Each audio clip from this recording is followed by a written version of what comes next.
السلام علیکم ورحمۃ اللہ۔ آج کا ہمارا سبق ہے تختی نمبر 5 تنوین۔ پہلے ہم نے پڑھا تھا تختی نمبر 4 حرکات یعنی زبر، زیر اور پیش کو پڑھا تھا، اس کی تعریفیں بھی پڑھی تھیں۔ تو یہاں پر ہم پڑھ رہے ہیں تختی نمبر 5 تنوین۔ تو اس میں ہمیں پہلا سوال پڑھنا ہے، کیونکہ تختی کا نام کیا ہے؟ تنوین۔ تو اس لیے ہم پہلا سوال کیا کریں گے؟ سوال نمبر 1، تنوین کسے کہتے ہیں؟ جواب: دو زبر، دو زیر، دو پیش کو تنوین کہتے ہیں۔ ٹھیک ہے، یہاں اس تختی میں تھوڑی سی ڈیٹیل اور ہے، یعنی اخفاء کی۔ تو یہاں اخفاء بھی کرائیں، یعنی کہ اخفاء کرانے کی مشق بھی کرانی ہے یہاں پر۔ تو یہاں پر کیونکہ سنگل الفاظ ہیں اس تختی میں، تو ہمیں اخفاء کی سمجھ نہیں آئے گی، کیونکہ یہاں یہ بھی کہا ہے کہ را اور لام مشدد کے بعد اخفاء نہیں ہوگا۔ تو یہاں ہم کیسے ان کی مشق کرائیں گے، کیونکہ یہ سارے الفاظ سنگل ہیں۔ تو یہاں اب کوئی سمجھیں بھی صحیح تو بچوں کو سمجھ نہیں آئے گی، پڑھنے والوں کو، تو اس لیے ہم یہاں پر ان کی مشق نہیں کرائیں گے۔ تو یہاں ایک سوال دیا ہوا ہے بہت ہی آسان طریقے سے، اور اس کا دوسرا سوال بھی ہم ساتھ اس کے پڑھتے ہیں کہ سوال نمبر 2 کیا ہے؟ سوال نمبر 2، کیونکہ سوال نمبر 1 تو ہم نے پڑھ لیا نا، تنوین کسے کہتے ہیں؟ دو زبر، دو زیر اور دو پیش کو تنوین کہتے ہیں۔ اب دوسرا سوال کیا ہوگا کہ جس حرف پر دو زبر، دو زیر، دو پیش آ جائیں تو اس حرف کو پڑھیں گے کیسے؟ ٹھیک ہے، سوال نمبر 2، تنوین والے حرف کو کس طرح پڑھا جاتا ہے؟ جواب: تنوین والے حرف کی آواز کو ناک میں چھپا کر پڑھا جاتا ہے۔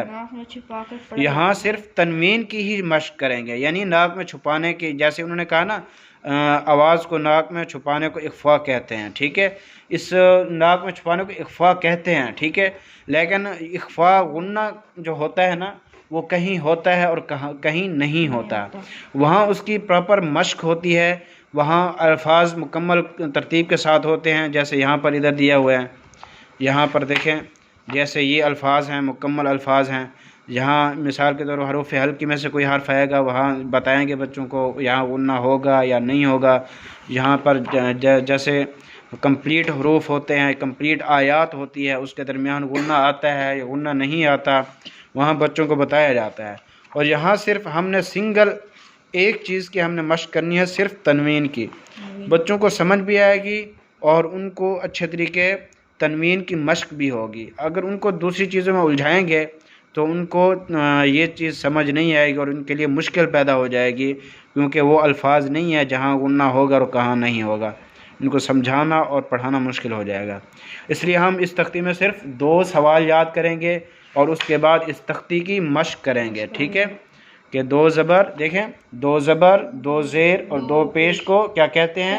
تنوین، یعنی دو زبر ہیں تو تنوین کہتے ہیں، دو زیر ہیں تو اس کو بھی تنوین کہتے ہیں، دو پیش ہیں تو اس کو بھی تنوین کہتے ہیں۔ دوسرا سوال کیا تھا کہ دو زبر، دو زیر، دو پیش، جو تنوین والا حرف ہے، یہاں تنوین والا حرف کون سا ہے؟ میم ہے، تو اس کے علاوہ کوئی بھی حرف ہو سکتا ہے۔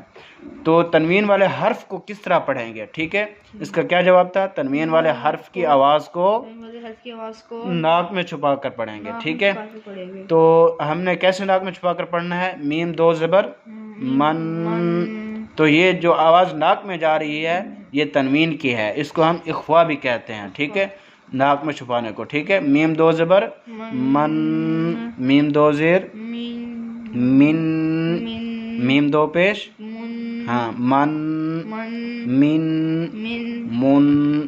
ٹھیک ہے، شاباش۔ امید کرتا ہوں آپ کو بھی سمجھ آ گیا ہوگا۔ انشاءاللہ ملتے ہیں اگلے سبق میں۔ اللہ حافظ۔